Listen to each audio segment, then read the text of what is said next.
ഈ വെക്കേഷന് എങ്ങോട്ടെങ്കിലും പോകണമെന്ന് നിങ്ങൾ ആഗ്രഹിക്കുകയാണെങ്കിൽ തീർച്ചയായിട്ടും അടവിയിലേക്ക് വരിക. പത്തനംതിട്ട ജില്ലയിലെ കോന്നിയിൽ സ്ഥിതി ചെയ്യുന്ന ഒരു പ്രധാന വിനോദസഞ്ചാര കേന്ദ്രമാണ് അടവി. കല്ലാർ നദിയുടെ തീരത്താണ് ഇത് സ്ഥിതി ചെയ്യുന്നത്. അടവിയിലെ പ്രധാന ആകർഷണം കുട്ടവഞ്ചി സവാരിയാണ്. അടവിയിലെത്തുന്നതിന് മുൻപായി നമുക്ക് ആനക്കൊട്ടിൽ സന്ദർശിക്കാവുന്നതാണ്. ആനയെന്ന് കുട്ടികൾക്ക് വളരെ ഇഷ്ടമുള്ള കാര്യമാണ്. അവർക്ക് വളരെ സന്തോഷം നൽകുന്ന ഒരുപാട് കാഴ്ചകൾ അവിടെ ഉണ്ട്. മ്യൂസിയം ഉണ്ട്. ഇതെല്ലാം കഴിഞ്ഞ് അടവിയിലേക്ക് നേരെ എത്തുക. വെയിൽ താണുന്ന സമയമാണെങ്കിൽ അതായിരിക്കും കുറച്ചുകൂടി നല്ലത്. ഇല്ലെങ്കിൽ ചെറിയ വെയിലുണ്ട്. കേരള ടൂറിസം വകുപ്പ് കോർപ്പറേഷനും വനം വന്യജീവി വകുപ്പും സംയുക്തമായാണ് അടവിയിലെ ഈക്കോ ടൂറിസം പദ്ധതി ആരംഭിച്ചത്. അടവിയിലേക്ക് പ്രവേശന ഫീസില്ല. ഈ കൊട്ടവഞ്ചി യാത്രയ്ക്ക് മാത്രമാണ് നമ്മളിൽ നിന്ന് ഫീസ് ഈടാക്കുന്നത്. 620 രൂപയാണ് ഫീസ്. 4 പേർക്കാണ് ഇതിൽ സഞ്ചരിക്കാൻ കഴിയുക. 3 പേരായാലും 4 പേരായാലും 620 രൂപ തന്നെ നമ്മൾ പേ ചെയ്യേണ്ടതായിട്ട് വരും. പിന്നെ ഉച്ച സമയത്ത് നിങ്ങൾ എത്തുന്നതെങ്കിൽ വളരെയധികം ശ്രദ്ധിക്കുക. നല്ല വെയിൽ സമയമാണ്. കയ്യിൽ കുടയോ തൊപ്പിയോ മറ്റോ കരുതണം. വിറ്റാമിൻ ഡി ആണെന്ന് വെച്ച് കൊണ്ട ഒരു സുഖം ഉണ്ടാവില്ല. ഇതിനകത്ത് കയറി വെള്ളത്തിലും കൈയിട്ട് അങ്ങോട്ടും ഇങ്ങോട്ടും നീങ്ങിയിരുന്ന് നടന്ന് അതൊന്നും പറ്റില്ല. കാരണം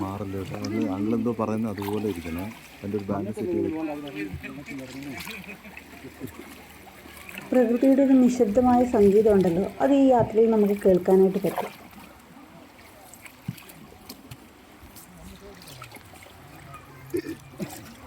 ധാരാളം യാത്രക്കാരെത്തുന്നുണ്ടെങ്കിലും വളരെ കുറച്ച് പേര് മാത്രമേ ഇവിടെ കൊട്ടവഞ്ചിയിൽ കയറാറുള്ളൂ.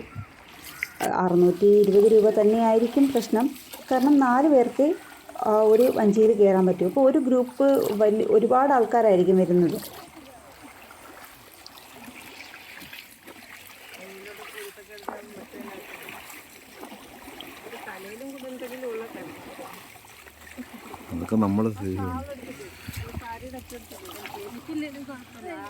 നന്നായി യാത്ര ആസ്വദിക്കുന്നുണ്ടെങ്കിലും ഇടയ്ക്കടിക്കുന്ന വെയിൽ കഠിനം തന്നെയായിരുന്നു.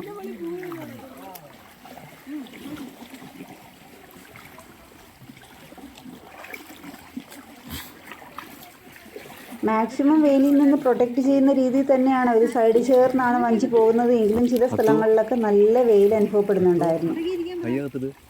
എങ്കിലും വളരെ രസകരമായിരുന്നു. ഇനി ഈ ഒരു പ്രത്യേക സ്ഥലത്ത് എത്തുന്ന സമയത്ത് അവർ വഞ്ചി ഒന്ന് വട്ടം ചുറ്റിക്കും. അടിപൊളിയാ.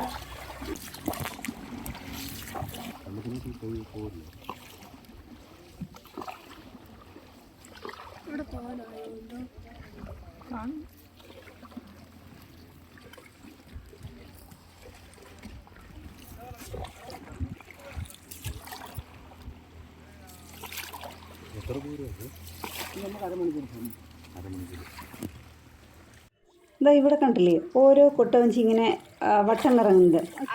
നല്ല രസമാണ്. വളരെ കുട്ടികൾക്ക് ഒത്തിരി ഇഷ്ടപ്പെടും. ഒന്ന് കറങ്ങി കഴിയുമ്പോഴത്തേക്ക് എല്ലാവർക്കും മതിയാവുമെന്ന് തോന്നുന്നു. പക്ഷെ നല്ല ആസ്വദിക്കാനായിട്ട് ഉള്ളൊരു സംഭവമായിരുന്നു അത്. ഓരോ കൊട്ടവഞ്ചി മാത്രമാണ്, എല്ലാം കൂടി ഒന്നിച്ചല്ല ഇതുപോലെ ചെയ്യുന്നത്. ഓരോ കൊട്ടവഞ്ചി ഇങ്ങനെ കറങ്ങും. അവർ നിർത്തിയതിന് ശേഷം മാത്രം അടുത്ത ആൾക്കാർ. ഒരുപാട് വഞ്ചികൾ ഇതിൻ്റെ തൊട്ട് പുറകെ തന്നെ ഉണ്ടാകും.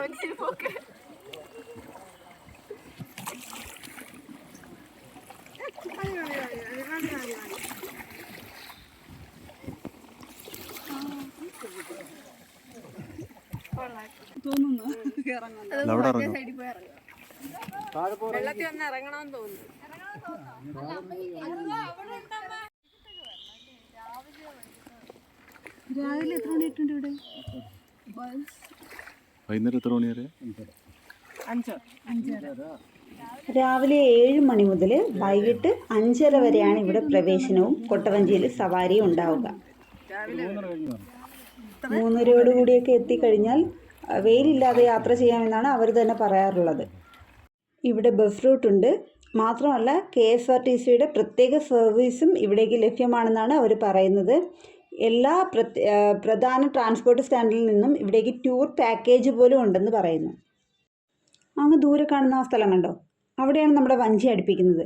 ആ ഭാഗത്തൊക്കെ നിൽക്കുന്നതിന് വേണ്ടി നമുക്ക് പ്രത്യേകിച്ച് ഫീസൊന്നും കൊടുക്കേണ്ട ആവശ്യമില്ല. കുട്ടികൾ വെള്ളത്തിൽ കളിക്കുന്നത് നമുക്ക് കാണാം. കുട്ടികൾ മാത്രമല്ല മുതിർന്നവരും വെള്ളത്തിൽ ഇറങ്ങുന്നത് എല്ലാവർക്കും ഒരുപോലെ ഇഷ്ടമാണ്.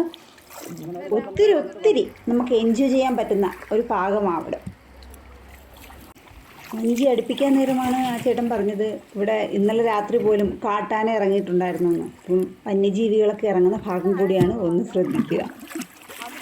ആനയുടെ കാൽപ്പാടൊക്കെ അവിടെ ആ ഇറങ്ങുന്ന ഭാഗത്ത് നമുക്ക് കാണാനായിട്ട് കഴിയുന്നുണ്ടായിരുന്നു.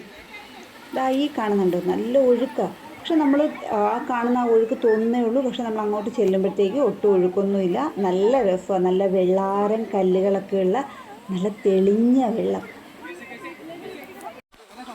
കുട്ടികൾക്ക് ഒരുപാട് ഇഷ്ടപ്പെടും. വെള്ളത്തിലങ്ങ് കളിയാണ് കുട്ടികളെല്ലാം. പിന്നെ വീഡിയോ ഷൂട്ട് ചെയ്യുന്നവരെയൊക്കെ കാണാം.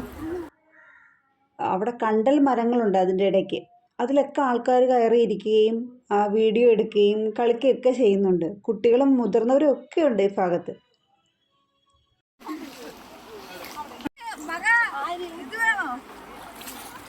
ഈ വെക്കേഷനിൽ ചെയ്ത യാത്രകളിൽ ഇത്രയധികം സന്തോഷിച്ച, ഇത്രയധികം കുട്ടികൾ എൻജോയ് ചെയ്ത മറ്റൊരു യാത്രയും ഉണ്ടായിട്ടില്ല. അത്രയ്ക്ക് മനോഹരമാണ്.